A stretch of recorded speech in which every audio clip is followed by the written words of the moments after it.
السلام عليكم ورحمة الله وبركاته.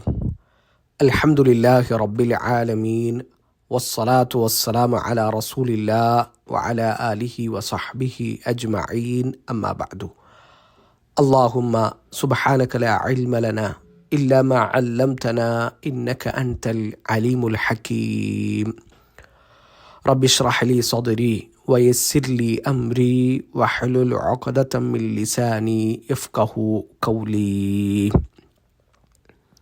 സ്നേഹം നിറഞ്ഞ സഹോദരങ്ങളെ, സഹോദരിമാരെ, പ്രിയപ്പെട്ട സുഹൃത്തുക്കളെ, അബൂ ഹുറൈറ റളിയല്ലാഹു അൻഹു ഒരിക്കൽ മദീന അങ്ങാടിയിലൂടെ നടക്കുകയാണ്.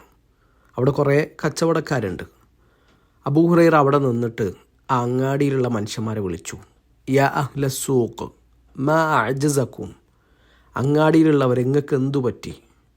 അപ്പം അവർ ചോദിച്ചു, വമാ ദാക യാ അബൂ ഹുറൈറ, എന്താണ് അബൂ ഹുറൈറ? ദാക മീറാസു റസൂലില്ലാ യുഖ്സം, നബി സല്ലല്ലാഹു അലൈഹി വസല്ലമയുടെ അനന്തര സ്വത്ത് വിഭജിച്ചു കൊണ്ടിരിക്കുകയാണ്, വീതം വെച്ചുകൊണ്ടിരിക്കുകയാണ്. അലാ തദ്ഹബൂന ഫതഖുദൂന നസീബകും മിൻഹു, നിങ്ങൾക്കതിൽ നിന്ന് ഓഹരിയൊന്നും വേണ്ടേ? നബി സല്ലല്ലാഹു അലൈഹി വസല്ലമയുടെ അനന്തര സ്വത്തിൽ നിന്ന് നിങ്ങൾക്ക് വിഹിതമൊന്നും വേണ്ടേ? അപ്പോൾ അവർ ചോദിച്ചു, എവിടെയാണത്? അത് മദീന പള്ളിയിലാണ്. അപ്പം അങ്ങാടിയിലുള്ളവരൊക്കെ മദീന പള്ളിയിലേക്ക് ഓടുകയാണ്. അബൂ ഹുറൈറ റളിയല്ലാഹു അൻഹു അവിടെ തന്നെ നിന്നു. കുറച്ച് കഴിഞ്ഞപ്പോൾ പോയ ആളുകൾ തിരിച്ചു വരുന്നുണ്ട്. അപ്പോൾ അബൂ ഹുറൈറ ചോദിച്ചു, മാലക്കും എന്തു പറ്റി? അപ്പോൾ അവർ പറഞ്ഞു, ഞങ്ങൾ പള്ളിയിൽ പോയി, പള്ളിക്കകത്ത് പ്രവേശിച്ചു. ഫലം നറഫി ഹിഷൈ അൻ യുഖ്സം, എന്നാൽ അവിടെ ഒന്നും വീതം വെക്കുന്നത്, ഓഹരി വെച്ചെടുക്കുന്നത് ഞങ്ങൾ കണ്ടില്ല. അപ്പോൾ അബൂ ഹുറൈറ റളിയല്ലാഹു അൻഹു അവരോട് തിരിച്ചു ചോദിക്കുകയാണ്, വമാ റഅയ്തും ഫിൽ മസ്ജിദി അഹദ, പള്ളിയിൽ നിങ്ങൾ ആരെയും കണ്ടില്ലേ? ആരെയും നിങ്ങൾ കണ്ടില്ലേ? അവർ പറഞ്ഞു, കണ്ടു. റഅയ്ന ഖൗമൻ യുസല്ലൂൻ, കുറച്ച് ആളുകൾ അവിടെ നിസ്കരിക്കുന്നുണ്ട്. വ ഖൗമൻ യഖറഊനൽ ഖുർആൻ, വേറെ കുറച്ച് ടീം അവർ ഖുർആൻ ഓതുന്നുണ്ട്. വ ഖൗമൻ യതദാകറൂനൽ ഹലാല വൽ ഹറാം, വേറെ കുറച്ച് ആൾക്കാർ ഹലാലിനെ പറ്റിയിട്ടും ഹറാമിനെ പറ്റിയിട്ടൊക്കെ സംസാരിക്കുന്നുണ്ട്. അപ്പോൾ അബൂ ഹുറൈറ റളിയല്ലാഹു അൻഹു അവരോട് പറയാണ്, വൈഹക്കും ഫദാക മീറാസു മുഹമ്മദിൻ സല്ലല്ലാഹു അലൈഹി വസല്ലം, കൂട്ടരെ നിങ്ങൾക്ക് എന്തു പറ്റി? അതാണ് മുഹമ്മദ് നബി സല്ലല്ലാഹു അലൈഹി വസല്ലമയുടെ മീറാസ്, അതാണ് അള്ളാഹുവിൻ്റെ റസൂൽ സല്ലല്ലാഹു അലൈഹി വസല്ലമയുടെ അനന്തര സ്വത്ത്. പ്രിയപ്പെട്ടവരെ, അബൂ ഹുറൈറ റളിയല്ലാഹു അൻഹുവിൻ്റെ ഈ സംഭവം നമ്മളെ പഠിപ്പിക്കുന്ന ഏറ്റവും വലിയ പാഠങ്ങളിലൊന്ന്, നബിമാർ അനന്തരമായി കൊടുക്കുന്നത് ദീനാറുകളും ദിർഹമുകളുമല്ല, അറിവാണ്, വിജ്ഞാനമാണ്. നബി സല്ലല്ലാഹു അലൈഹി വസല്ലമയെ പറ്റിയിട്ടുള്ള അറിവ് ആ വിജ്ഞാന ശാഖകളിലെ ഏറ്റവും പ്രധാനപ്പെട്ട അമൂല്യമായ വിജ്ഞാനങ്ങളിലൊന്നാണ്. ചെറിയ നിലക്കെങ്കിലും ആ നബി സല്ലല്ലാഹു അലൈഹി വസല്ലമയെ അടുത്തറിയാനും നബി സല്ലല്ലാഹു അലൈഹി വസല്ലമയുടെ ജീവിതം കേൾക്കാനും അവസരം കിട്ടിയവരാണ് നമ്മൾ. അള്ളാഹു ഈ പരിശ്രമങ്ങൾക്ക് ഏറ്റവും നല്ല പ്രതിഫലം നൽകട്ടെ. അറിവിനെ സ്നേഹിക്കുന്നവരുടെയും അറിവിൻ്റെ വഴിയിൽ ജീവിക്കുന്നവരുടെയും കൂട്ടത്തിൽ അള്ളാഹു നമ്മളെ എല്ലാവരെയും ഉൾപ്പെടുത്തട്ടെ. പ്രിയപ്പെട്ടവരെ, കഴിഞ്ഞ ദർസിൽ നമ്മൾ പറഞ്ഞത് ബഹീറ സംഭവത്തെ പറ്റിയിട്ടാണ്. ആ സംഭവവുമായി ബന്ധപ്പെട്ട കുറച്ച് വിവരങ്ങൾ നമ്മൾ പങ്കുവച്ചു. ഇനി നമ്മൾ അടുത്തൊരു ഭാഗത്തേക്ക് നീങ്ങുകയാണ്. നബി സല്ലല്ലാഹു അലൈഹി വസല്ലമയുടെ 15-ാമത്തെ വയസ്സിൽ അരങ്ങേറിയ സംഭവം ഹർബുൽ ഫിജാർ, ഫിജാർ യുദ്ധം. അത് നമുക്ക് വിശദമായിട്ട് പറയാം. ഇത് നടന്നത് നബി സല്ലല്ലാഹു അലൈഹി വസല്ലമയുടെ 15-ാമത്തെ വയസ്സിലാണെന്നും അല്ല 20-ാമത്തെ വയസ്സിലാണെന്നുമൊക്കെ പറയപ്പെട്ടിട്ടുണ്ട്. ഈ യുദ്ധത്തിൻ്റെ 2 ഭാഗങ്ങളിലായിട്ട് അണിനിരന്നവർ, ഒരു ഭാഗത്ത് ഖുറൈശികളും കിനാനക്കാരുമാണ്, മറുഭാഗത്ത് ഖൈസ് ഗോത്രവും അവരുടെ കൂടെയുള്ളവരുമാണ്.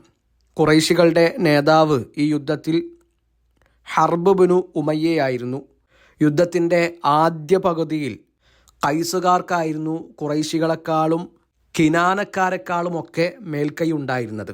അവരാണ് യുദ്ധത്തിൽ മുന്നേറിയത്. എന്നാൽ ആദ്യ പകുതി പിന്നിട്ട് കഴിഞ്ഞപ്പോൾ ഖുറൈശികൾക്കും കിനാനക്കാർക്കുമായി മേൽക്കൈ. ഈ യുദ്ധത്തിൽ ഖുറൈശികളുടെ കൂടെ നബി സല്ലല്ലാഹു അലൈഹി വസല്ലമയും ചില ദിവസങ്ങളിൽ പങ്കെടുത്തിരുന്നു. നബി സല്ലല്ലാഹു അലൈഹി വസല്ലമ അദ്ദേഹത്തിൻ്റെ ഉപ്പയുടെ സഹോദരങ്ങളുടെ കൂടെയാണ് ഉണ്ടായിരുന്നത്. അവർക്ക് അമ്പെയ്ത്തിനുള്ള അമ്പ് ഒരുക്കി കൊടുക്കുക, ശത്രു തൊടുത്തിട്ടുള്ള അമ്പുകൾ ശേഖരിക്കുക, ഇതൊക്കെയായിരുന്നു നബി സല്ലല്ലാഹു അലൈഹി വസല്ലമ ഹർബുൽ ഫിജാറിൽ ചെയ്തിരുന്ന ഡ്യൂട്ടി എന്നാണ്. ഈ യുദ്ധത്തിന് ഹർബുൽ ഫിജാർ എന്ന് പറഞ്ഞാൽ അധാർമികതയാണ്. ഫാജിർ എന്നൊക്കെ നമ്മൾ കേട്ടിട്ടില്ലേ? ഫാജിർ എന്നൊക്കെ പറഞ്ഞാൽ താന്തോന്നി, തമ്മാടി എന്നൊക്കെയാണ് അർത്ഥം വരിക. ഇവിടെ ഹർബുൽ ഫിജാർ, അധാർമിക യുദ്ധം എന്ന് പേര് വരാനുള്ള കാരണം ഈ യുദ്ധം നടന്നത് പരിശുദ്ധമായ മാസങ്ങളിലാണ്. പവിത്രമാക്കപ്പെട്ട 4 മാസങ്ങൾ, അത് ജാഹിലിയത്തിലും അറബികൾ പവിത്രമായി കണക്കാക്കിയിരുന്ന മാസങ്ങളാണ്. ആ മാസങ്ങളിൽ യുദ്ധം നടത്തുക എന്നത് പാടില്ലാത്ത കാര്യമാണ്. എന്നാൽ ഹർബുൽ ഫിജാർ നടക്കുന്നത് ഈ പരിശുദ്ധമായ മാസങ്ങളിലാണ്. അതുകൊണ്ടാണ് ഈ ഒരു പേര് ഈ യുദ്ധത്തിന് വന്നത്. ഇനി പ്രിയപ്പെട്ടവരെ, ഹർബുൽ ഫിജാറിന് ശേഷം നമ്മൾ മറ്റൊരു ഭാഗത്തേക്ക് നീങ്ങുകയാണ്. അത് ഹിൽഫുൽ ഫുദൂലാൻ. ഫുദൂൽ പ്രതിജ്ഞ. ഖുറൈശികൾ, അറബികൾ എടുത്ത ഏറ്റവും മഹത്വമേറിയ തീരുമാനങ്ങളിൽ ഒന്നായിരുന്നു ഹിൽഫുൽ ഫുദൂൽ. ജാഹിലിയ കാലഘട്ടം നമുക്കറിയാമല്ലോ. ദുരഭിമാനത്തെയും ഗോത്രപരമായ വർഗീയതയും ഒക്കെ നിറഞ്ഞു നിന്നിരുന്നൊരു കാലമാണത്. ദുരഭിമാനവും ഗോത്രപരമായ പക്ഷപാതിത്വവും കൂടാതെയുള്ള ഒരു അവസ്ഥ എന്നത് അറബികൾക്ക് സങ്കല്പിക്കാൻ പോലും കഴിയാത്ത സമയമാണ് ജാഹിലിയത്ത്. ആ ജാഹിലിയത്തിൽ ഈ ഗോത്ര പക്ഷപാതിത്വത്തിനെതിരെയും ദുരഭിമാനത്തിനെതിരെയും ഒക്കെ അവർ എടുത്തൊരു നിലപാടായിരുന്നു ശരിക്ക് ഹിൽഫുൽ ഫുദൂൽ എന്നത്.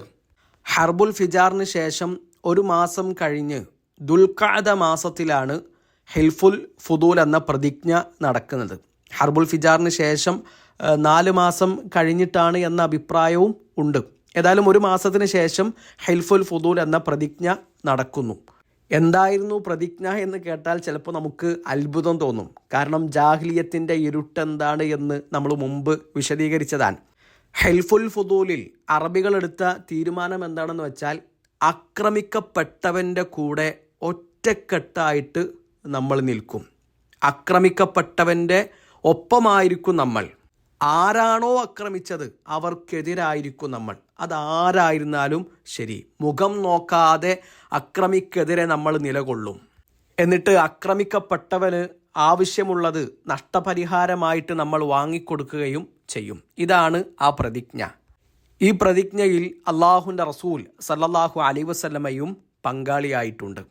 ഇങ്ങനൊരു പ്രതിജ്ഞ അറബികൾ എടുക്കാൻ അതിനൊരു പ്രത്യേക കാരണം കൂടിയുണ്ട്. അതുകൂടി നമുക്ക് വിശദീകരിക്കാം. യമനിലെ സുബൈദുകളിൽപ്പെട്ട ഒരാൾ ഹജ്ജിൻ്റെ സമയത്ത് മക്കയിലേക്ക് വരികയാണ്.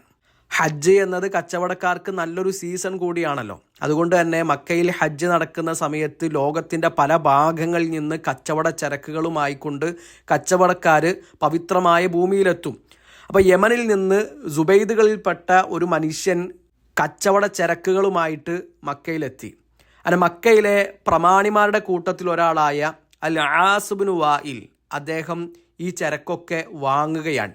ഈ യമനിയിൽ നിന്ന് ഈ കച്ചവട വസ്തുക്കൾ വാങ്ങി, എന്നാൽ പണം കൊടുത്തിട്ടില്ല, റെഡി ക്യാഷ് കൊടുത്തിട്ടല്ല വാങ്ങിയിട്ടുള്ളത്. അൽ ആസ് ഇബ്നു വായിൽ എന്ന പേര് ചിലപ്പോൾ നമുക്ക് പരിചയമുണ്ടാകില്ല, എന്നാൽ അദ്ദേഹത്തിൻ്റെ മകനെ നമുക്കെല്ലാവർക്കും പരിചയമുണ്ടാകും. പ്രമുഖനായ സഹാബി അംർ ഇബ്നുൽ ആസ് റളിയല്ലാഹു അൻഹു. അംർ ഇബ്നുൽ ആസ് റളിയല്ലാഹു അൻഹുവിൻ്റെ ഉപ്പയാണ് അൽ ആസ് ഇബ്നു വായിൽ. മക്കയിലെ പ്രമാണിമാരുടെ കൂട്ടത്തിൽ ഒരാളായിരുന്നു അദ്ദേഹം. ഏതായാലും കച്ചവട ചരക്ക് വിറ്റു. പക്ഷേ യമനുകാരൻ വഞ്ചിക്കപ്പെട്ടു. അദ്ദേഹത്തിൻ്റെ ക്യാഷ് കിട്ടിയില്ല. കച്ചവട ചരക്കിനുള്ള മുതൽ, ലാഭം ഒന്നും കിട്ടിയില്ല. അപ്പോൾ ഇത് അദ്ദേഹം പല ആളുകളെയും ചെന്ന് കണ്ടു, സംസാരിച്ചു. പക്ഷേ ഒരു പരിഹാരമുണ്ടായില്ല. ആരും ആ യമനുകാരൻ്റെ പ്രശ്നം ഏറ്റെടുക്കാൻ തയ്യാറായില്ല. കാരണം ആസ് ഇബ്നു വായിൽ ആ നാട്ടിലെ പ്രമാണിയാണ്. നമ്മൾ പുറത്തൊന്ന് ചിന്തിച്ച് നോക്കുക.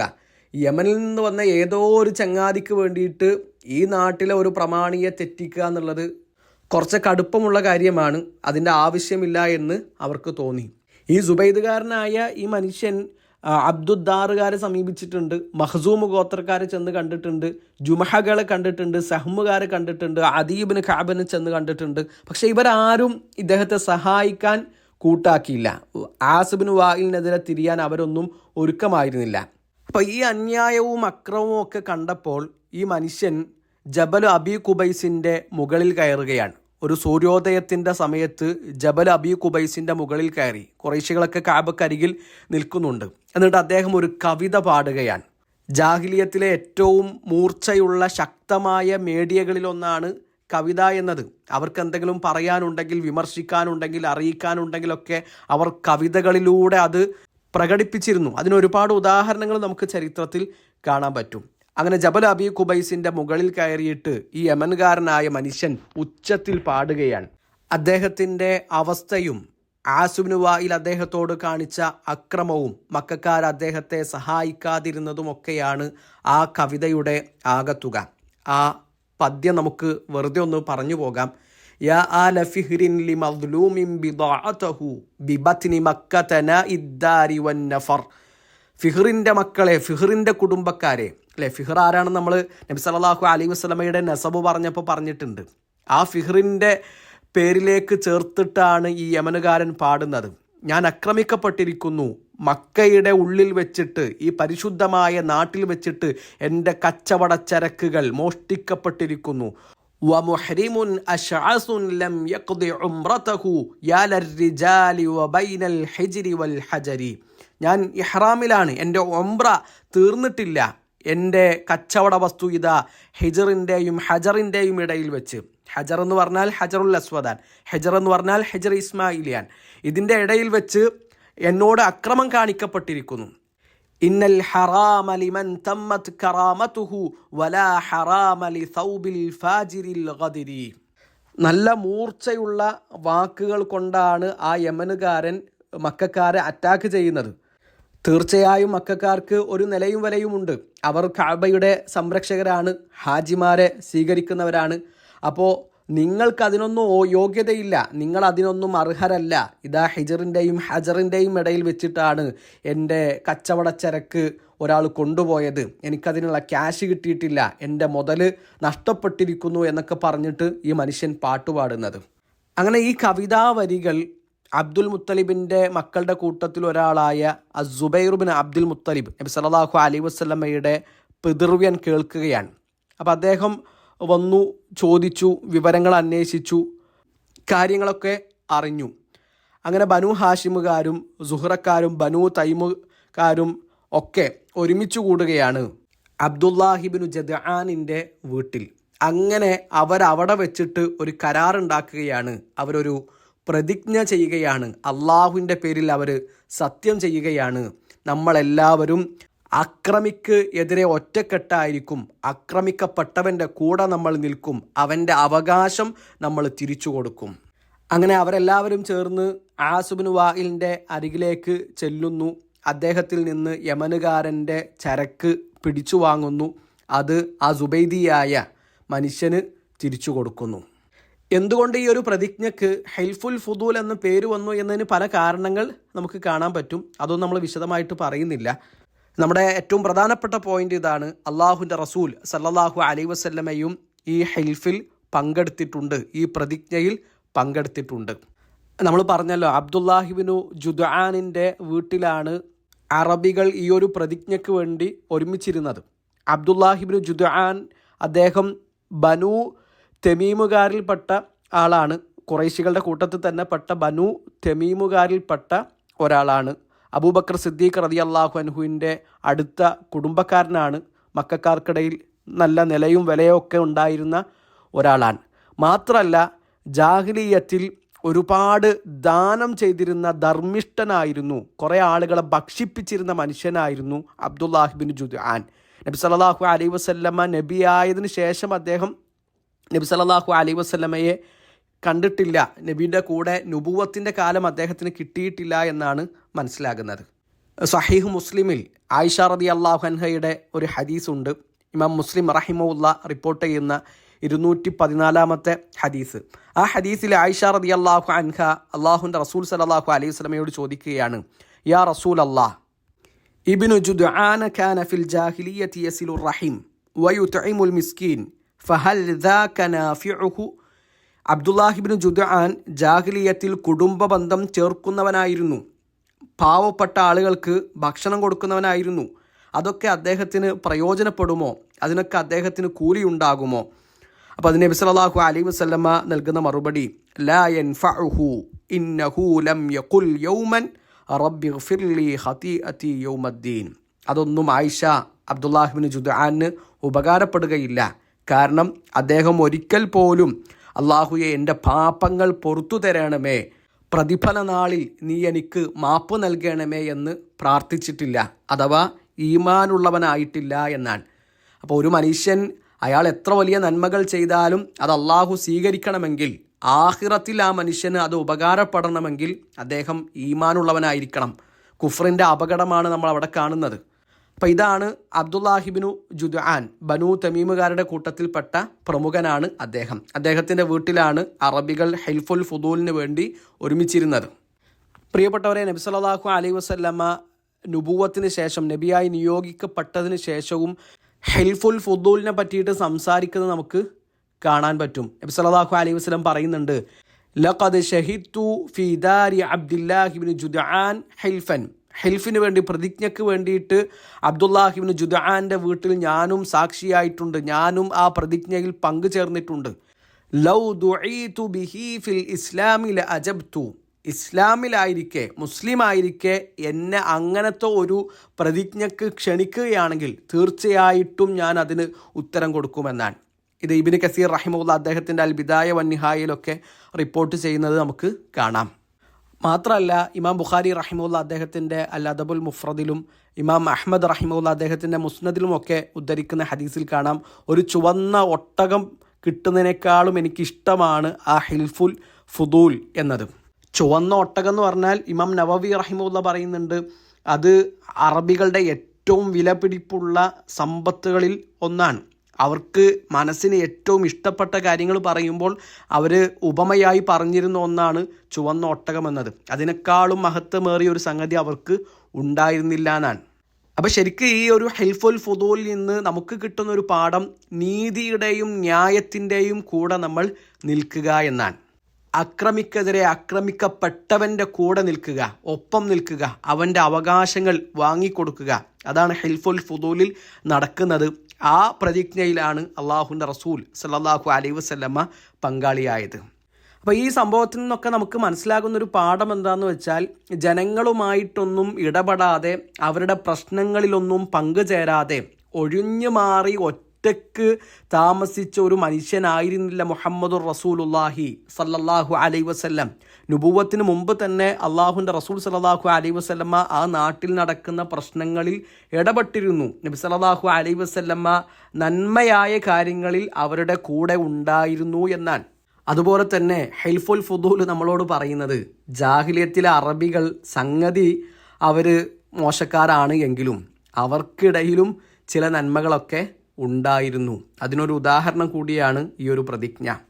ഏതായാലും നീതിയുടെ കൂടെ നിൽക്കുക, നന്മകളിൽ പരസ്പരം സഹകരിക്കുക എന്നത് ഖുർആൻ തന്നെ നമ്മളെ പഠിപ്പിക്കുന്ന ഏറ്റവും വലിയ അടിസ്ഥാനങ്ങളിലൊന്നാണ്. വതആവനു അലൽ ബിർരി വത്തഖ്വ വലാ തആവനു അലൽ ഇസ്മി വൽ ഉദ്വാൻ. പരസ്പരം നന്മകളിൽ, തഖ്വയിൽ നിങ്ങൾ സഹകരിക്കണം. എന്നാൽ പാപങ്ങളിലും കുറ്റകൃത്യങ്ങളിലും നിങ്ങൾ പരസ്പരം സഹായിക്കാൻ പാടില്ല, തിന്മകളിൽ നിങ്ങൾ സഹകരിക്കാൻ പാടില്ല. അത് ഇസ്ലാമിൻ്റെ ഏറ്റവും ബേസിക് ആയിട്ടുള്ള ഒരു സംഗതിയാണ്. അടിസ്ഥാനമാണത്, അടിത്തറയാണത്. നന്മയാണോ അതിൽ നമുക്ക് പങ്കുചേരാം, തിന്മയാണോ അത് നമ്മൾ ചെയ്യില്ല എന്ന് മാത്രമല്ല, അതിൻ്റെ കൂടെ നമ്മൾ നിൽക്കുകയില്ല, അതിനോട് ഒരു നിലക്കും നമ്മൾ സഹകരിക്കുകയും ചെയ്യുകയില്ല. അള്ളാഹു അങ്ങനത്തെ ഒരു നിലപാടെടുക്കുന്നവരുടെ കൂട്ടത്തിൽ, ആ നിലപാടിൽ ഉറച്ചു നിൽക്കുന്നവരുടെ കൂട്ടത്തിൽ നമ്മളെല്ലാവരെയും ഉൾപ്പെടുത്തട്ടെ. ഇനി പ്രിയപ്പെട്ടവരെ, സീറയുടെ ഏറ്റവും പ്രധാനപ്പെട്ട ചില ഏരിയകളിലേക്ക് നമ്മൾ പ്രവേശിക്കുകയാണ്. ഇപ്പോൾ നബി സല്ലല്ലാഹു അലൈഹി വസല്ലമക്ക് 25 വയസ്സാണ് പ്രായം. അദ്ദേഹം നല്ലൊരു കച്ചവടക്കാരനാണ്. ഖദീജ റളിയല്ലാഹു അൻഹയുടെ കച്ചവട ചരക്കുമായി കൊണ്ട് ഷാമിലേക്ക് പുറപ്പെടുന്ന മുഹമ്മദുർ റസൂലുള്ളാഹി സല്ലല്ലാഹു അലൈഹി വസല്ലം, ആ മുഹമ്മദ് എന്ന ചെറുപ്പക്കാരനെ പറ്റിയിട്ടാണ് ഇനി നമുക്ക് പറയാനുള്ളത്. ഖദീജ ബിൻത്ത് ഹുവൈലിദ് മക്കയിലെ അറിയപ്പെട്ട തറവാട്ടുകാരിയാണ്, കുലീനയാണ്. ഖുറൈശികൾക്കിടയിൽ സമ്പത്ത് കൊണ്ടും സ്ഥാനമാനങ്ങൾ കൊണ്ടും മുന്നിൽ നിൽക്കുന്ന ആളാണ്. അവരുടെ കച്ചവട ചരക്കുകളുമായി കൊണ്ട് ആളുകൾ പുറപ്പെടും. എന്നിട്ട് കച്ചവടം ചെയ്ത് ലാഭവുമായിട്ട് തിരിച്ചു വരും. അതായിരുന്നു ഖദീജ ബീവിയുടെ പ്രധാനപ്പെട്ട വരുമാന മാർഗങ്ങളിൽ ഒന്ന്. മുഹമ്മദ് എന്ന ചെറുപ്പക്കാരനെ പറ്റിയിട്ട് മക്കക്കാർക്കൊക്കെ അറിയാം. അദ്ദേഹത്തിൻ്റെ സത്യസന്ധതയും അദ്ദേഹത്തിൻ്റെ അമാനത്തും സ്വഭാവ മഹിമയുമൊക്കെ മക്കക്കാർക്കിടയിൽ അറിയപ്പെട്ട സംഗതിയാണ്. അങ്ങനെ ഒരിക്കൽ ഖദീജ റളിയല്ലാഹു അൻഹ മുഹമ്മദ് നബി സല്ലല്ലാഹു അലൈഹി വസല്ലമയെ ചെന്നു കാണാൻ ആളെ ഏൽപ്പിച്ചു. വിഷയം ഇതാണ്: ഷാമിലേക്ക് കച്ചവടത്തിന് പോകണം. ഖദീജയുടെ കച്ചവട ചരക്കുകളുമായി കൊണ്ട് മക്കയിൽ നിന്ന് പുറപ്പെടണം. ബാക്കിയുള്ള കച്ചവടക്കാരൊക്കെ നൽകുന്നതിനേക്കാളും ഏറ്റവും നല്ല തുക മുഹമ്മദ് എന്ന ചെറുപ്പക്കാരന് അവർ നൽകും. ഇതായിരുന്നു ആവശ്യം. മുഹമ്മദ് എന്ന ചെറുപ്പക്കാരൻ ഖദീജ എന്ന പൗരപ്രമുഖയുടെ ആ ആവശ്യം അംഗീകരിച്ചു കൊടുക്കുകയാണ്. അതിന് തയ്യാറാവുകയാണ്. മക്കയിൽ നിന്ന് ഖദീജയുടെ കച്ചവട ചരക്കുകളുമായി കൊണ്ട് ഷാമിലേക്കൊരു യാത്ര. മറ്റൊരു റിപ്പോർട്ടിൽ നമുക്ക് ഇങ്ങനെയും കാണാം: അബൂ താലിബ് മുഹമ്മദ് നബി സല്ലല്ലാഹു അലൈഹി വസല്ലമയുമായി കൊണ്ട് സംസാരിക്കുകയാണ്. നമുക്ക് ഇപ്പോൾ സാമ്പത്തികമായിട്ട് നല്ല ഞെരുക്കമുള്ള സമയമാണ്, എനിക്ക് ആവശ്യത്തിനുള്ള സമ്പത്ത് കയ്യിലില്ല. നമ്മുടെ നാട്ടുകാർ ഷാമിലേക്ക് പുറപ്പെടാനുള്ള ഒരുക്കത്തിലാണ്.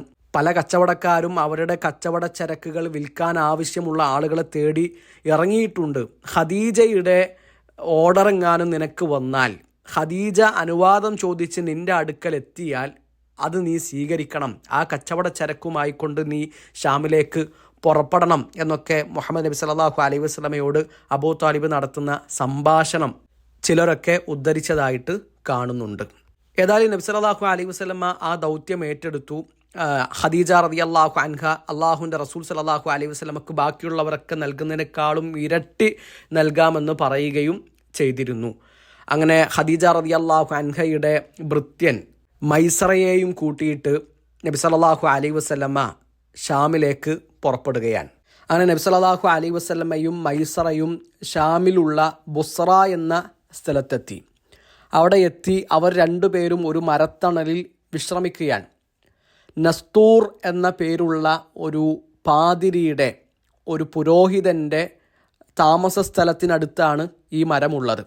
അങ്ങനെ ഇവർ രണ്ടുപേരും ആ മരത്തിനരികിൽ വിശ്രമിച്ചുകൊണ്ടിരിക്കുമ്പോൾ ഈ റാഹിബ് വന്നിട്ട് മൈസറയോട് ചോദിക്കുന്നുണ്ട്: മൻ ഹാദർ റജുലുൽ ലദീ നസല തഹ്ത ഹാദിഹി ഷജറ, ആരാണ് ഈ മരത്തിൻ്റെ ചുവട്ടിൽ വിശ്രമിക്കുന്ന മനുഷ്യൻ? അപ്പോൾ മൈസറ പറയുന്നുണ്ട്, അദ്ദേഹം ഖുറൈശികളിൽപ്പെട്ട ആളാണ്, ഹറമിൻ്റെ ആളുകളിൽപ്പെട്ട ആളാണ് എന്നൊക്കെ പറഞ്ഞ് മുഹമ്മദ് നബി സല്ലല്ലാഹു അലൈഹി വസല്ലമയെ പരിചയപ്പെടുത്തി കൊടുക്കുകയാണ്. അപ്പോൾ ആ പുരോഹിതൻ പറയുന്നുണ്ട്: മാ നസല തഹ്ത ഹാദിഹി ഷജറതി ഖത്തു ഇല്ലാ നബിയുൻ, ഇത് നബിയാണ് ഈ സമയത്ത് ഇവിടെ ഈ മരത്തിൻ്റെ ചുവട്ടിൽ വിശ്രമിക്കുക, അല്ലാത്തൊരാൾ ഈ സമയത്ത് ഇവിടെ വിശ്രമിക്കുകയില്ല എന്നാണ്. എന്നിട്ട് മൈസറയോട് നസ്തൂർ എന്ന പുരോഹിതൻ പറയുന്നുണ്ട്: ഹുവ നബിയുൻ വഹുവ ആഖിറുൽ അംബിയ, അദ്ദേഹം നബിയാണ്, അവസാനത്തെ നബിയാണ്. അങ്ങനെ നബി സല്ലല്ലാഹു അലൈഹി വസല്ലമയും മൈസറയും കച്ചവടത്തിൽ ഏർപ്പെട്ടിരിക്കുകയാണ്. കച്ചവട ചരക്കുകൾ വിൽക്കുന്നതിനിടയിൽ ഒരു മനുഷ്യനുമായി കൊണ്ട് വാക്ക് തർക്കമുണ്ടായി. അപ്പോൾ ആ മനുഷ്യൻ പറഞ്ഞു: ഇഹ്ലിഫ് ബില്ലാത്തി വൽ ഉസ്സ, ലാത്തയെ കൊണ്ടും ഉസ്സയെ കൊണ്ടും നീ സത്യം ചെയ്യ്. അപ്പോൾ നബി സല്ലല്ലാഹു അലൈഹി വസല്ലം അതിന് നൽകുന്ന മറുപടി: മാ ഹലഫ്തു ബിഹിമാ ഖത്തു വ ഇന്നി ലഅമുറു ഫഉരിദു അൻഹുമാ, ആ ലാത്തയെ കൊണ്ടും ഉസ്സയെ കൊണ്ടും ഇന്നു വരെ ഞാൻ സത്യം ചെയ്തിട്ടില്ല, അതിൻ്റെ അരികിലൂടെ നടന്നു പോകും, ഞാൻ പിന്തിരിഞ്ഞ് കളയുകയാണ് ചെയ്തിരുന്നത്. അങ്ങനെ ആ മനുഷ്യൻ നബി സല്ലല്ലാഹു അലൈഹി വസല്ലമയുടെ വാക്ക് സ്വീകരിക്കുകയും ആ ഇടപാട് നടത്തുകയും ചെയ്തു. ശേഷം നബി സല്ലല്ലാഹു അലൈഹി വസല്ലമയും മൈസറയും കച്ചവട കാഫിലയുമായിട്ട് മക്കയിലേക്ക് തന്നെ തിരിക്കുകയാണ്. ഏതായാലും ഈ യാത്രയിൽ വെച്ചിട്ട് മൈസറക്ക് അള്ളാഹുവിൻ്റെ റസൂൽ സല്ലല്ലാഹു അലൈഹി വസല്ലമയെ നന്നേ ബോധിച്ചു. മുഹമ്മദ് എന്ന ചെറുപ്പക്കാരനെ പറ്റിയിട്ട് മൈസറക്ക് 100 നാവാൻ. മൈസർ അദ്ദേഹത്തെ വല്ലാതെ ഇഷ്ടപ്പെട്ടു. എങ്ങനെയാണ് മുഹമ്മദ് നബി സല്ലല്ലാഹു അലൈഹി വസല്ലമയോട് അടുത്ത് ഇടപഴകിയ ഒരാൾക്ക് നബി സല്ലല്ലാഹു അലൈഹി വസല്ലമയെ ഇഷ്ടപ്പെടാതിരിക്കാൻ കഴിയുക? ഏതായാലും മക്കയിൽ തിരിച്ചെന്ന സമയത്ത് മൈസറ പറയുന്നുണ്ട്: മുഹമ്മദെ, നീ ഖദീജയുടെ അടുക്കൽ ചെല്ലണം, എന്തൊക്കെയാണ് യാത്രയിലുണ്ടായ കാര്യങ്ങളെന്ന് വിവരിക്കണം, നമുക്കുണ്ടായ ലാഭത്തെ പറ്റിയിട്ടും നമ്മുടെ കച്ചവടത്തെ പറ്റിയിട്ടൊക്കെ നീ സംസാരിക്കണം. അതിനൊരു ഉച്ച സമയത്താണ് നബി സല്ലല്ലാഹു അലൈഹി വസല്ലമയുടെ കാഫില മക്കയിൽ തിരിച്ചെത്തുന്നത്. ആ കാഫില വരുന്നത് ഖദീജ റളിയല്ലാഹു അൻഹ അവരുടെ വീടിൻ്റെ മുകളിലെ നിലയിൽ നിന്ന് കാണുന്നുണ്ട്. അങ്ങനെ മുഹമ്മദ് എന്ന കച്ചവടക്കാരൻ അദ്ദേഹത്തെ ആ കച്ചവട ചരക്കുകൾ ഏൽപ്പിച്ച ഖദീജ എന്ന വർത്തക പ്രമാണിയുടെ അരികിലെത്തി കച്ചവടത്തിൻ്റെ വിവരങ്ങൾ പറഞ്ഞു. അവർക്കുണ്ടായി വമ്പിച്ച ലാഭത്തെ പറ്റിയിട്ട് സന്തോഷവാർത്ത അറിയിച്ചു. ഖദീജ അതീവ സന്തോഷവതിയായി. പിന്നീട് മൈസറ ഖദീജ റളിയല്ലാഹു അൻഹയെ കണ്ടപ്പോൾ ആ യാത്രക്കിടയിൽ ഉണ്ടായ സംഗതികളൊക്കെ വിവരിച്ചു കൊടുത്തു. ഏതായാലും ഖദീജ റളിയല്ലാഹു അൻഹ മുമ്പ് പറഞ്ഞതുപോലെ നബി സല്ലല്ലാഹു അലൈഹി വസല്ലമക്ക് ബാക്കിയുള്ള കച്ചവടക്കാരൊക്കെ കൊടുക്കുന്നതിനേക്കാളും ഇരട്ടിയിലധികം തുക കൂലിയായിട്ട് കൊടുക്കുകയും ഒക്കെ ചെയ്തു. മൈസറ മുഹമ്മദ് നബി സല്ലല്ലാഹു അലൈഹി വസല്ലമയെ പറ്റി പറഞ്ഞ കാര്യങ്ങളൊക്കെ ഖദീജയെ ഏറെ സന്തോഷിപ്പിക്കുന്നതായിരുന്നു. നബിയുടെ മാന്യമായ പെരുമാറ്റം, മുഹമ്മദിൻ്റെ അഗാധമായ ചിന്താശക്തി, സത്യസന്ധമായ സംസാരം, സ്നേഹത്തോടു കൂടിയുള്ള പെരുമാറ്റം, ഇങ്ങനെ ഹൃദയം കവർന്നെടുക്കുന്ന ഒരുപാട് കാര്യങ്ങൾ. മൈസറയുടെ ആ വർണ്ണന ഖദീജ റളിയല്ലാഹു അൻഹയുടെ ഹൃദയത്തിൽ കുളിർ കോരിയിട്ടിട്ടുണ്ടാകുമെന്ന കാര്യത്തിൽ സംശയമില്ല. ഇനി പ്രിയപ്പെട്ടവരെ, നമ്മൾ അടുത്തൊരു ചാപ്റ്ററിലേക്ക് നീങ്ങുകയാണ്. ഖദീജ റളിയല്ലാഹു അൻഹ ഖുറൈശി പെണ്ണുങ്ങളുടെ നേതാക്കന്മാരുടെ കൂട്ടത്തിൽ ഒരാളാണ്. അവരെ അത്താഹിറ എന്നാണ് വിളിച്ചിരുന്നത്. കാരണം അത്രക്കും ചാരിത്രം കാത്തു സൂക്ഷിച്ചിരുന്ന സ്ത്രീയായിരുന്നു ഖദീജ റളിയല്ലാഹു അൻഹ. നല്ല ബുദ്ധിശക്തിയും നല്ല തറവാടുമുള്ള ഒരു പെണ്ണ്, സാമ്പത്തികമായിട്ടും ഉയർന്നു നിൽക്കുന്ന ഒരാൾ. മുഹമ്മദിനെ പറ്റിയിട്ടുള്ള മൈസറയുടെ വിവരണങ്ങളും വിശേഷണങ്ങളും കേട്ടപ്പോൾ ഖദീജ റളിയല്ലാഹു അൻഹക്ക് തോന്നി, താൻ തേടിക്കൊണ്ടിരിക്കുന്ന അനർഘമായ സമ്പത്ത് അത് മുഹമ്മദാണ്. ഈ നാട്ടിലെ മറ്റു ചെറുപ്പക്കാരെ പോലെയല്ല മുഹമ്മദ് എന്ന ചെറുപ്പക്കാരൻ. ഖദീജ റളിയല്ലാഹു അൻഹക്ക് മുഹമ്മദ് നബി സല്ലല്ലാഹു അലൈഹി വസല്ലമയെ കല്യാണം കഴിച്ചാൽ കൊള്ളാമെന്നായി. അവരാ വിവരം അവരുടെ അടുത്ത സുഹൃത്തായ ചങ്ങാതിയായ നഫീസ ബിൻത്ത് മുനയ്യയെ അറിയിക്കുകയാണ്. അങ്ങനെ നഫീസ ബിൻത്ത് മുനയ്യ ഖദീജ റളിയല്ലാഹു അൻഹയുടെ ആവശ്യം പരിഗണിച്ചുകൊണ്ട് നബി സല്ലല്ലാഹു അലൈഹി വസല്ലമയുടെ അടുത്ത് ചെല്ലുന്നു, സംസാരിക്കുന്നു. ആ ഒരു സംഭാഷണം നഫീസ തന്നെ നമുക്ക് പറഞ്ഞു തരട്ടെ. നഫീസ ബിൻത്ത് മുനയ്യയുടെ വാക്കുകൾ ശ്രദ്ധിക്കുക. ഖദീജ ബിൻത്ത് ഖുവൈലിദ്, അവർ മക്കയിലെ ഒരു ശ്രേഷ്ഠ വനിതയായിരുന്നു. വമ്പിച്ച സ്വത്തിൻ്റെ ഉടമയും ഒരുപാട് നന്മകളും മാന്യമായ സ്വഭാവ ഗുണങ്ങളുമുള്ള ഒരു പെണ്ണ്. മക്കയിലെ എല്ലാ നേതാക്കന്മാരും പ്രമാണിമാരും ഖദീജ റളിയല്ലാഹു അൻഹയെ കിട്ടിയാൽ തിരക്കടില്ല, അവരെ വിവാഹം കഴിച്ചാൽ കൊള്ളാമെന്നുള്ളവരായിരുന്നു. അവർക്കെല്ലാവർക്കും ഖദീജയുമായിട്ടുള്ള വിവാഹത്തിൽ അതീവ താല്പര്യവും ഉണ്ടായിരുന്നു. അതിനുവേണ്ടി അവരൊക്കെ കിണഞ്ഞ് പരിശ്രമിക്കുകയും ചെയ്തിട്ടുണ്ട്. എന്നാൽ ഷാമിൽ നിന്നുള്ള കച്ചവട സംഘം തിരിച്ചു വന്നപ്പോൾ മുഹമ്മദ് എന്ന ചെറുപ്പക്കാരൻ നയിച്ച കച്ചവട കാഫില മക്കയിൽ തിരിച്ചെത്തിയപ്പോൾ ഖദീജയുടെ ആവശ്യപ്രകാരം ഞാൻ മുഹമ്മദിനെ ചെന്ന് കണ്ടു. യാ മുഹമ്മദു മാ യംനഉക അൻ തതസവ്വജ്, എന്താണ് നിങ്ങൾ കല്യാണം കഴിക്കാത്തത്? കല്യാണം കഴിക്കാനുള്ള തടസ്സം എന്താണ്? അപ്പോൾ അതിന് മുഹമ്മദ് എന്ന ചെറുപ്പക്കാരൻ നൽകിയ മറുപടി, കല്യാണം കഴിക്കാൻ എൻ്റെ കയ്യിൽ ഒന്നുമില്ലാത്ത ഞാൻ എങ്ങനെയാണ് കല്യാണം കഴിക്കുക? ഈ വാക്കുകൾ കേട്ടപ്പോൾ നഫീസ പറഞ്ഞു, അതൊരു പ്രശ്നമല്ല എങ്കിൽ നല്ല സൗന്ദര്യമുള്ള, സമ്പത്തുള്ള, നാട്ടിൽ നിലയും വിലയുമുള്ള, നിങ്ങൾക്ക് അനുയോജ്യമായ ഒരു വിവാഹാലോചന വന്നാൽ നിങ്ങളത് സ്വീകരിക്കുമോ? നിങ്ങളതിന് പോസിറ്റീവായിട്ട് റിപ്ലൈ തരുമോ? അപ്പോൾ നബി സല്ലല്ലാഹു അലൈഹി വസല്ലം ചോദിച്ചു, ആരാണത്? അത് ഖദീജയാണ്. ഖദീജയുടെ വിവാഹാലോചനയോ? അതെങ്ങനെയാണ്? അപ്പോൾ നഫീസ പറഞ്ഞു, അത് ഞാൻ ഏറ്റു. അങ്ങനെ ആ വിവാഹാലോചന അവിടെ പൂർത്തിയാവുകയാണ്. അങ്ങനെ നഫീസ തിരിച്ചെത്തി ഖദീജ റളിയല്ലാഹു അൻഹയെ വിവരമറിയിക്കുന്നു. അവരൊരു സമയം നിശ്ചയിക്കുന്നു. അംർ ഇബ്നു അസദ് ഖദീജ റളിയല്ലാഹു അൻഹയുടെ ഉപ്പയുടെ സഹോദരനാണ്. അദ്ദേഹമാണ് ഈ വിവാഹത്തിന് മുൻകൈയെടുക്കുന്നത്. കാരണം ഖദീജ റളിയല്ലാഹു അൻഹയുടെ ഉപ്പ അവർ ഹർബുൽ ഫിജാറിന് മുമ്പ് തന്നെ മരിച്ചിട്ടുണ്ട്. നമ്മൾ മുമ്പ് പറഞ്ഞിട്ടുണ്ട്, ജാഹിലിയത്തിലെ അറബികൾ മരണത്തെ പറ്റിയിട്ടും ജനനത്തെ പറ്റിയിട്ടൊക്കെ സംസാരിക്കുക അന്ന് നടന്ന വലിയ വലിയ സംഭവങ്ങൾ ചേർത്ത് പറഞ്ഞിട്ടാണ്. ഇവിടെ ചരിത്ര ഗ്രന്ഥങ്ങൾ നമ്മൾ കാണുന്നത് ഖദീജ റളിയല്ലാഹു അൻഹയുടെ ഉപ്പ ഹർബുൽ ഫിജാറിന് മുമ്പ് മരിച്ചിട്ടുണ്ട് എന്നുള്ളതാണ്. സാന്ദർഭികമായിട്ട് ഉണർത്തിയെന്ന് മാത്രം. ഹർബുൽ ഫിജാർ എന്നുള്ളത് ജാഹിലിയത്തിൽ നടന്ന ഒരു പ്രധാനപ്പെട്ട സംഭവമാണ്, സംഗതിയാൻ.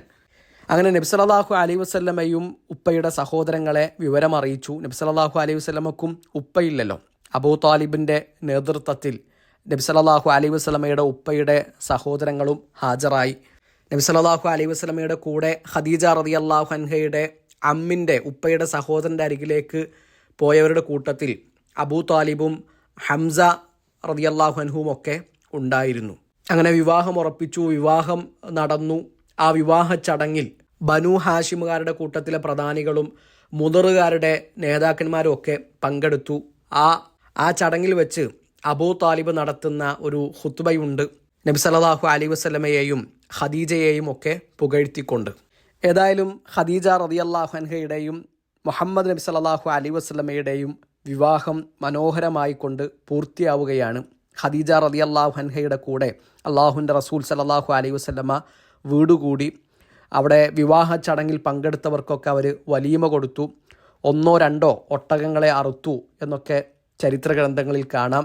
നബി സല്ലല്ലാഹു അലൈഹി വസല്ലമയുടെ ആദ്യ പത്നിയാകാൻ അള്ളാഹു തെരഞ്ഞെടുത്ത സൗഭാഗ്യവതിയാണ് ഖദീജ ബിൻതു ഖുവൈലിദ് റളിയല്ലാഹു അൻഹ.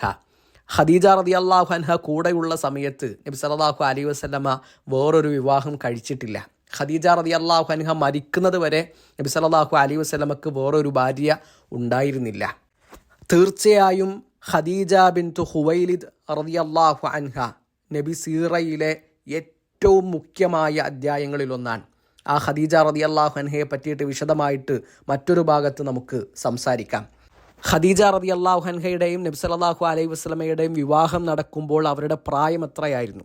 നബി സല്ലല്ലാഹു അലൈഹി വസല്ലമക്ക് 25 വയസ്സായിരുന്നു പ്രായം. ഷാമിൽ നിന്ന് നബി സല്ലല്ലാഹു അലൈഹി വസല്ലമ മടങ്ങി വന്ന് 2 മാസത്തിന് ശേഷമായിരുന്നു ഈ വിവാഹം നടന്നത്. അതുപോലെ തന്നെ ഖദീജ റളിയല്ലാഹു അൻഹക്ക് അന്ന് 40 വയസ്സാണ് പ്രായം. ഇതാണ് ഭൂരിഭാഗം പണ്ഡിതന്മാരുടെയും അഭിപ്രായം. വല്ലാഹു അലം. നബി സല്ലല്ലാഹു അലൈഹി വസല്ലമയുടെ പ്രായം 25 വയസ്സ്, ഖദീജ റളിയല്ലാഹു അൻഹയുടെ പ്രായം 40 വയസ്സ്. നബി സല്ലല്ലാഹു അലൈഹി വസല്ലമ വിവാഹം ചെയ്യുന്നതിന് മുമ്പ് ഖദീജ റളിയല്ലാഹു അൻഹയെ 2 ആളുകൾ വിവാഹം ചെയ്തിട്ടുണ്ടായിരുന്നു. ഒന്ന് അതീഖ് ബിനു ഇതാണ്. അദ്ദേഹത്തിന് ഖദീജയിൽ 2 മക്കളുണ്ടായിരുന്നു, അബ്ദുള്ള, ഹിന്ദ്. പിന്നീട് രണ്ടാമത് ഖദീജ റളിയല്ലാഹു അൻഹയെ വിവാഹം ചെയ്തത് അബൂ ഹാല ബിൻ മാലിക്. അദ്ദേഹം ബനു തമീമുകാരനാണ്. അദ്ദേഹത്തിലൂടെ ഖദീജ റളിയല്ലാഹു അൻഹക്ക് 3 മക്കളുണ്ടായി, ഹാല, ഹിന്ദ്, ഇങ്ങനെ 2 ആൺകുട്ടികളും സൈനബ് എന്ന പേരിൽ ഒരു പെൺകുട്ടിയും. ഏതായാലും നബി സല്ലല്ലാഹു അലൈഹി വസല്ലമ ഖദീജ റളിയല്ലാഹു അൻഹയുടെ വീട്ടിൽ തന്നെയാണ് ഖദീജ റളിയല്ലാഹു അൻഹയുടെ കൂടെ താമസിച്ചത്. ആ വീട്ടിൽ വെച്ചിട്ടാണ് നബി സല്ലല്ലാഹു അലൈഹി വസല്ലമയുടെ എല്ലാ മക്കളും ജനിച്ചത്. ആ വീട്ടിൽ തന്നെയാണ് ഖദീജ റളിയല്ലാഹു അൻഹ വഫാത്താകുന്നതും. നബി സല്ലല്ലാഹു അലൈഹി വസല്ലമ മദീനയിലേക്ക് മുഹാജിറായിക്കൊണ്ട് ഹിജറ പുറപ്പെടുന്നത് വരെ അള്ളാഹുവിൻ്റെ റസൂൽ സല്ലല്ലാഹു അലൈഹി വസല്ലമ താമസിച്ചതും ഖദീജ റളിയല്ലാഹു അൻഹയുടെ ആ വീട്ടിൽ തന്നെയാണ്. പിന്നീട് അഖീൽ ഇബ്നു അബി താലിബ് റളിയല്ലാഹു അൻഹു ആ വീട് എടുക്കുകയാണ് ഉണ്ടായത്. ഖദീജ റളിയല്ലാഹു അൻഹ നബി സല്ലല്ലാഹു അലൈഹി വസല്ലമയുടെ കാമുകിയായിരുന്നു, പ്രണയിനിയായിരുന്നു എന്ന നിലക്കുള്ളൊരു റിപ്പോർട്ട് ഇമാം ഹാക്കിം റഹിമഹുള്ളാഹ് റിപ്പോർട്ട് ചെയ്യുന്നത് നമുക്ക് കാണാൻ പറ്റും. അത് മൗദൂ ആയ ഹദീസാണ്. നബി സല്ലല്ലാഹു അലൈഹി വസല്ലമയുടെ പേരിൽ കെട്ടിച്ചമച്ചുണ്ടാക്കിയ കളവാണത്. നബി സല്ലല്ലാഹു അലൈഹി വസല്ലമയുടെ പേരിലേക്ക് ഒരിക്കലും ചേർത്തു പറയാൻ പാടില്ലാത്ത സംഗതിയുമാണ് അത്. ഏതായാലും പ്രിയപ്പെട്ടവരെ, നബി സല്ലല്ലാഹു അലൈഹി വസല്ലമയുടെ കച്ചവടം, നബിയുടെ വിവാഹം, ഹിൽഫുൽ ഫുദൂൽ, ഹർബുൽ ഫിജാർ, ഇങ്ങനത്തെ കുറച്ച് സംഗതികളാണ് ഈ ഒരു ഭാഗത്ത് നമ്മൾ ചർച്ച ചെയ്തത്. ഖദീജ റളിയല്ലാഹു അൻഹയെ പറ്റിയിട്ട് വിശദമായിട്ട് നമുക്ക് പഠിക്കണം, പറയണം. അത് ഇൻഷാ അല്ലാഹ് വരുന്ന ഭാഗങ്ങളിൽ നമുക്ക് പ്രതീക്ഷിക്കാം.